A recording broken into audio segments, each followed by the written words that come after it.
UGC net December 2018 computer science and application, इसके 100 question है इस प्लेलिस्ट में।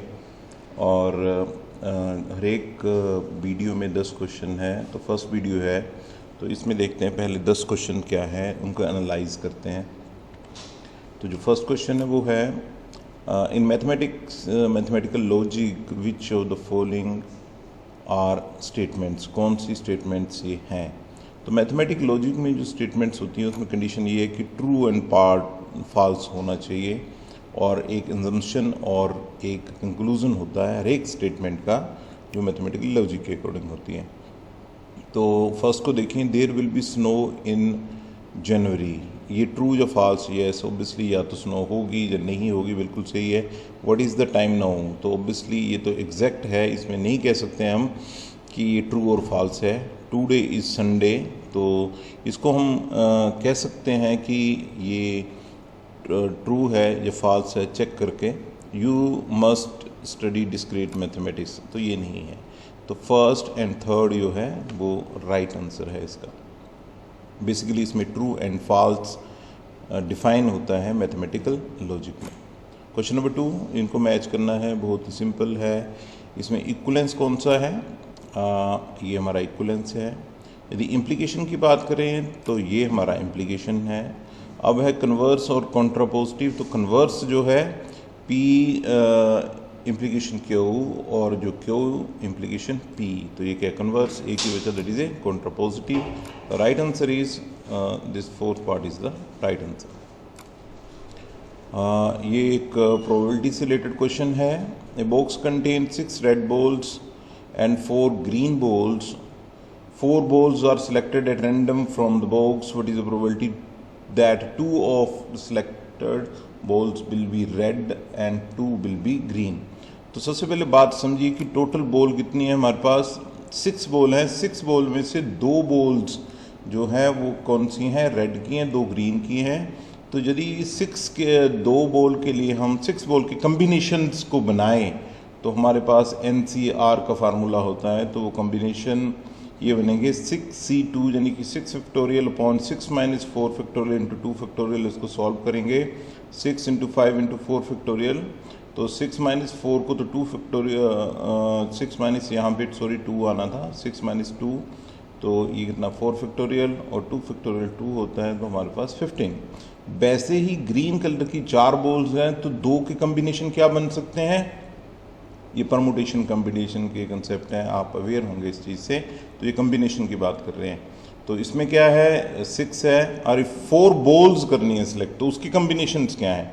यानी कि हमारे पास जो प्रोबेबिलिटी का फार्मूला क्या होता है, favourable cases divided by the total number of cases. Favourable cases है 2 रेड 2 ग्रीन बॉल, और टोटल केसेस का मतलब है 4 बॉल के कम्बिनेशंस क्या हैं, तो वो 210 हैं।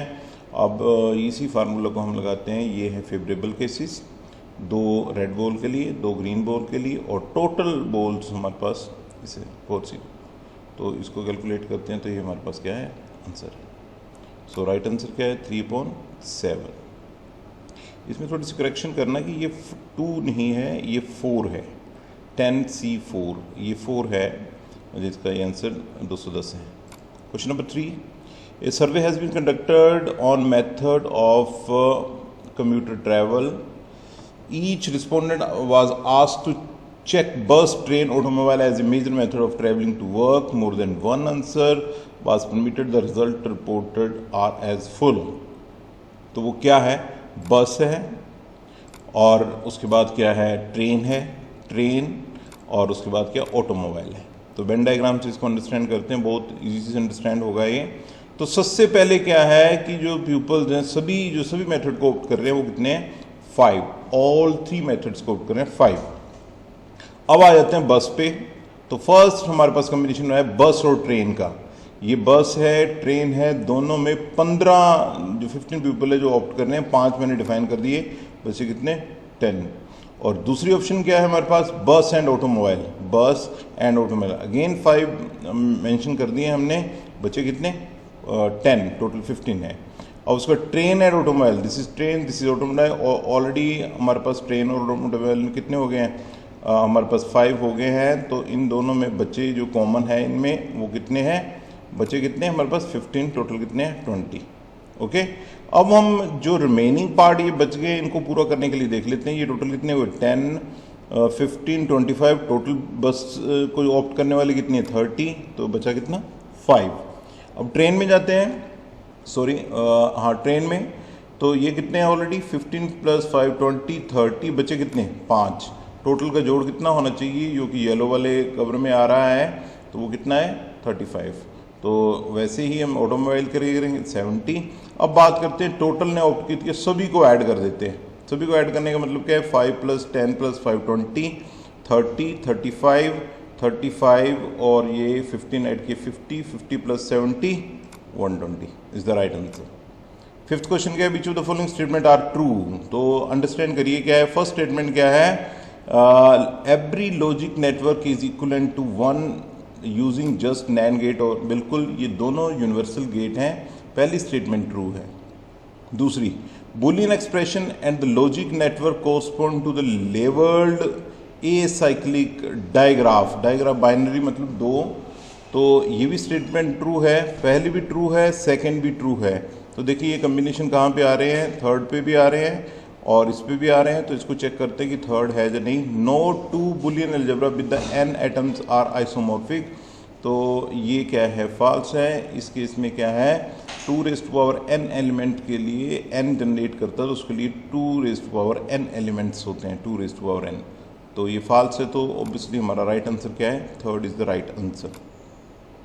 ये सिंपल है हमारे पास, ये कुछ सिंबल्स दिए हैं लेस देन, इक्वल टू और इक्वल टू, उसके लिए ये हमारे पास कुछ रिलेशन दिए हैं, इनको अंडरस्टैंड करिए क्या है। x is less than equal to y कब है, if and only if x और y is equal to y। दूसरी कंडीशन x y से छोटा है कब, जब इसका मतलब ये तो है x less than equal to y but x और y दोनों बराबर नहीं होने चाहिए। तो इन स्टेटमेंट में देखिए क्या है, फर्स्ट स्टेटमेंट क्या है ट्रू है, दूसरी स्टेटमेंट भी ट्रू है, थर्ड स्टेटमेंट में क्या है x less than equal to y। तो यहाँ पे ये यदि लेस देन होता है तो हमारे पास x y के बराबर नहीं होगा। थर्ड स्टेटमेंट क्या है, फॉल्स स्टेटमेंट है। Rest of the statements are right statements. ये हमारे पास एक एक्सप्रेशन है, इसको सॉल्व करना है। तो ये बुलियन एक्सप्रेशन है, सिंप्लीफिकेशन हुआ है इसका, तो इसको सिंप्लीफाई करने के लिए बहुत ही सिंपल है। ये हमने वैल्यूज़ लिखी, इसमें से क्या किया कि इन दोनों में से a को कॉमन ले लिया, b + b1। ये हमारी एक बेसिक आइडेंटिटी है बुलियन एक्सप्रेशन की, ये 1 के बराबर होता है, ये 1 आ गया। अब उसके बाद ये जो a है इसके लिए ये फार्मूला यूज़ किया है, a = a + ab, ये फार्मूला यूज़ किया है। तो उस ऑब्वियसली ये फर्स्ट टर्म और ये लास्ट टर्म, इनमें से b कॉमन निकाला, a + a, तो ऑब्वियसली b + a यानी कि a+ is the right answer. तो d is the right answer. Question number 8 हमारे पास ये क्या है कि सॉफ्टवेयर इंजीनियरिंग से रिलेटेड है, project evolution and review technique और क्रिटिकल मेथड के लिए बात कर रहे हैं। तो इसमें जो इवेंट होती है, एक्टिविटी होती है, एक्टिविटी का जो रिजल्ट होता है उसको इवेंट कहते हैं। तो event specify the completion of some activity and start a new one, ठीक है। So that is the completion, merge event की बात कर रहे हैं, तो that is the completion. Right answer is the completion. एक पर्टिकुलर इवेंट का मतलब ये है कि वो खत्म होगी, नई वाली प्रोसेस या इवेंट है वो एग्जीक्यूट होगी। क्वेश्चन नंबर 9 ये एलपीपी प्रॉब्लम से रिलेटेड ड्यूल सिंप्लेक्स मेथड का है। तो इसमें हम यूज़ जो कर रहे हैं मैक्सिमाइज़ के लिए यूज़ कर रहे हैं। तो मैक्सिमाइज़ के लिए यूज़ कर रहे हैं तो उसके लिए हमें क्या करना होता है कि ये देखो इक्वेशन को देखिए, तो सभी इक्वेशंस को हमने क्या है, फर्स्ट ऑफ ऑल क्या है, ये मैक्सिमम की प्रॉब्लम है तो इसको लेस देन इक्वल टू में कन्वर्ट करना है। तो लेस देन इक्वल टू में कन्वर्ट करना है तो उसके लिए इसको नेगेटिव साइन से मल्टीप्लाई करना पड़ेगा। अब उसके बाद नेक्स्ट स्टेप ये रहता है कि हमने यहाँ पर सरप्लस वेरिएबल्स को ऐड, स्लैक वेरिएबल को ऐड करना है, सो दैट हम इक्वालिटी में चले जाएं, क्योंकि ये सारे लेस देन हुए पहले, सो दैट कि सारे इक्वालिटी में चले जाएं। तो हमारे पास जो वेरिएबल्स ऐड हुए हैं S1 S2 S3 ऐड हुए हैं, और ये पहली के लिए, S2 दूसरी के लिए, S 3 तीसरी के लिए। अब इसको कंप्यूट करना, हमने इटरेटिव टेबल क्रिएट करने हैं, तो उसको क्रिएट करने के लिए बहुत ही सिंपल मेथड है कि सबसे पहले x1 x2 s1 s2 ऐसे मिडल में लिखे। अब x1 की जो वैल्यू है यहाँ से ली, z वाली से, -2 है, -3 है, बाकी सारे 0 हैं। और ये वेरिएबल्स को लिखें हम, तो s1 s2 s3 है, और इसको इन वैल्यूज़ को हम cj कहते हैं। यहाँ पे cbi वैल्यूज़ हैं, ये 0 0 0 उसको डिफाइन करने के लिए, स्टार्टिंग के लिए इनकी वैल्यू कितनी है, 0। तो कुछ नहीं किया है हमने, बहुत सिंपल है। इनके कोफिशिएंट्स को हमने इसमें लिखना है। x1 का कोफिशिएंट कितना है, -1, x2 का कोफिशिएंट कितना है, -1, s1 का कोफिशिएंट कितना है, 1, s1 और s2 इसमें है नहीं, दोनों का 0, और ये किसके इक्वलेट है, जिसको हम सोल्यूशन कहते हैं -2 के। इसके अकॉर्डिंग ये फिल कर दिया, उसके अकॉर्डिंग हमने z निकाला। z बिल्कुल सिंपल है कि हमने ये जो वैल्यू है ये -1 से मल्टीप्लाई करनी है, 0 2 से मल्टीप्लाई करना है, 0 1 से मल्टीप्लाई करना है, ये हमारे पास कोरस्पॉन्डिंग कॉलम वैल्यू से मल्टीप्लाई करना है जिसकी बात चल रही है। तो सारे के सारे 0 ही आएंगे, बिकॉज यहाँ पे सारे 0 हैं, तो ये सारे के सारे 0 आएंगे। ये zj की वैल्यू है, ये cj की वैल्यू। अब इनका डिफरेंस है, -2 में से 0 निकाला, -2, तो आप बात समझ जाएंगे, समय के इतना नहीं होता है। यदि ये सारे 0 हैं तो ये वाला पूरी रो यहाँ पे रेप्लिकेट हो जाएगी। अब बात करते हैं, दो चीज़ें हैं, एक feasibility of the thing and another one is the optimal solution. तो हमने ऑप्टिमल सोल्यूशन निकालना है और फिजिबिलिटी को भी चेक करना है। तो यहाँ पे सभी नेगेटिव हैं, तो 0 हों जो नेगेटिव हों, इसका मतलब क्या है, फिजिबल है। पर ऑप्टिमल सोल्यूशन की बात करें तो यहाँ पर नेगेटिव साइन है, नेगेटिव साइंस के लिए हमें रिमूव करना पड़ेगा। उसके लिए हमें नेक्स्ट इटरेटिव जो टेबल है वो बनाना पड़ेगा। अब से एक बात समझिए कि फिजिबिलिटी और ऑप्टिमल सोल्यूशन में क्या होता है। फिजिबिलिटी का मतलब देखो, मान लेते हैं कि एक स्टूडेंट ने एग्जाम दिया है, उसके जो मार्क्स हैं 0 से लेकर 100 तक आ सकते हैं। फिजिबिलिटी का मतलब क्या है, कोई भी मार्क्स 0 जो 0 से बड़ा है, या 100 जो 100 से कम है, इसको फिजिबिलिटी कहते हैं। ठीक है, यदि मैं 120 बोलूँ तो इट इज़ नॉट फिजिबल, जो -10 बोलूँ तो इट इज़ नॉट फिजिबल यदि नेगेटिव मार्किंग नहीं है। ऑप्टिमल सोल्यूशन क्या है कि उनमें से ऑप्टिमल 2 होते हैं, या तो मैक्सिमम या मिनिमम। बात ये करते हैं कि मैक्सिमम कितना है। किसी क्लास में किसी बच्चे के 98 जो मार्क्स हैं वो क्या है, मैक्सिमम है, तो मैक्सिमम ऑप्टिमल सोल्यूशन या उसकी वैल्यू क्या है, तो 98 होगा। फिजिबिलिटी 100 पे है और ऑप्टिमल सोल्यूशन कहाँ पे है, 90, वैसे मिनिमम के लिए। ओके, इसको फर्दर मूव करते हैं। अब हमें नेक्स्ट इटरेटिव टेबल बनाना है, तो करना क्या पड़ेगा कि हमारे पास क्या है कि Cij less than equal to 0 है, तो सोल्यूशन तो क्या है, ऑप्टिमल है, बट नॉट फिजिबल है। ये जो सोल्यूशन है ये हमारे पास ऑप्टिमल तो है, बट ये फिजिबल नहीं है, बिकॉज नेगेटिव साइन है हमारे पास। तो उसके लिए हमने नई वैल्यू को कैलकुलेट करना है। न्यू वैल्यू, ये ओल्ड वैल्यू है या एक फार्मूला है, उसको देखते हैं कैसे कैलकुलेट करते हैं हम। तो देखिए क्या है, तो सबसे पहले हमने ये चेक करना है कि हमारे पास किस रो को और किस कॉलम को हम की कॉलम या की रो बनाएं। तो उसमें सबसे पहले बात ये है कि हमारे पास जो रो आ रही है, जो सबसे छोटा एलिमेंट है, तो सबसे छोटे एलिमेंट को हम यहाँ पे बनाते हैं, की रो बनाते हैं। तो उसके अकॉर्डिंग इसको की रो बनाया हमने, और ए की रो और इनकी वैल्यू की कॉलम की वैल्यू के बेसिस पे ही फर्दर हम क्या है, कंप्यूट करते हैं। तो अब नेक्स्ट टेबल को बनाते हैं। तो इसमें दो चीज़ें आ जाती हैं कि किस वेरिएबल की एंट्री करनी है, किस वेरिएबल को हमने एग्जिट करना है। तो S1 जो वेरिएबल है इसको हमने क्या है, रिमूव कर देना है, और X1 की हमने एंट्री करनी है। जो X1 की एंट्री करनी है तो रो 1 जो X1 है वो कैसे कैलकुलेट होगी, हर एक वैल्यू को डिवाइड करना हमने की एलिमेंट के साथ। ये -1 की एलिमेंट है जो कि इंटरसेक्शन पे आते हैं। ओके, और रो 2 को हमने कैसे कैलकुलेट करना है, रो 2 को हमने कैलकुलेट करना है ओल्ड वैल्यू माइनस की कॉलम वैल्यू प्लस जो हमारे पास एंट्री कॉलम वैल्यू, उसके साथ एंट्री कॉलम वैल्यू। मैं समझाता हूँ किस तरीके से ये है। तो फर्स्ट रो को कैसे बनाया हमने, इस पूरी रो को हमने -1 के साथ डिवाइड किया, पहली रो को। तो इसको -1 के साथ डिवाइड किए तो आप समझ पा रहे होंगे 1 1 -1 और ये 2 आ गया। यही हम एक्चुअल में चाहते थे, राइट साइड में सारे पॉजिटिव होने चाहिए। चलो फिर भी ये जो वैल्यू है -2 है, क्योंकि x1 की वैल्यू पुराने वाले टेबल में -2 है, तो यहाँ पे वैल्यू कितनी आई -2। अब हम इस रो की बात कर रहे हैं, सेकंड रो की बात कर रहे हैं, कैसे कैलकुलेट हो रही है। ये S2 के x1 की वैल्यू को कैलकुलेट करना है। तो x1 कैसे कैलकुलेट हो रहा है, ये देखिए, ये है हमारे पास पुरानी वैल्यू 2, ओके। उसके बाद क्या आएगी हमारे पास, ये जो की कॉलम है उसकी वैल्यू तो ऑलरेडी 2 ही है, वो इसकी इस पूरे कॉलम की जो वैल्यू है वो 2 ही है, सभी के लिए 2 ही यूज़ होगी। और उसके बाद क्या है, हमारे पास जो एंट्री वाली रो है, ये वाली रो, इसकी कॉरस्पॉन्डिंग कितनी वैल्यू है, तो यहाँ पे वैल्यू 1 है। बाकी कैलकुलेशन है इसको देखते हुए करना है आपने।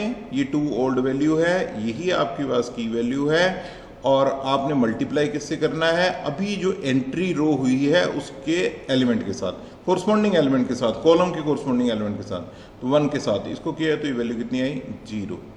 x2 को यदि इस वैल्यू को हमने कैलकुलेट करना है तो ओल्ड वैल्यू कितनी है 1 की, कॉलम वैल्यू कितनी है 2, और ये वैल्यू कितनी है हमारे पास करंट जो भी कैलकुलेट की, पहले -1 थी x2 की, इस कॉलम की ये वैल्यू कितनी है 1, तो ये कितना है -1।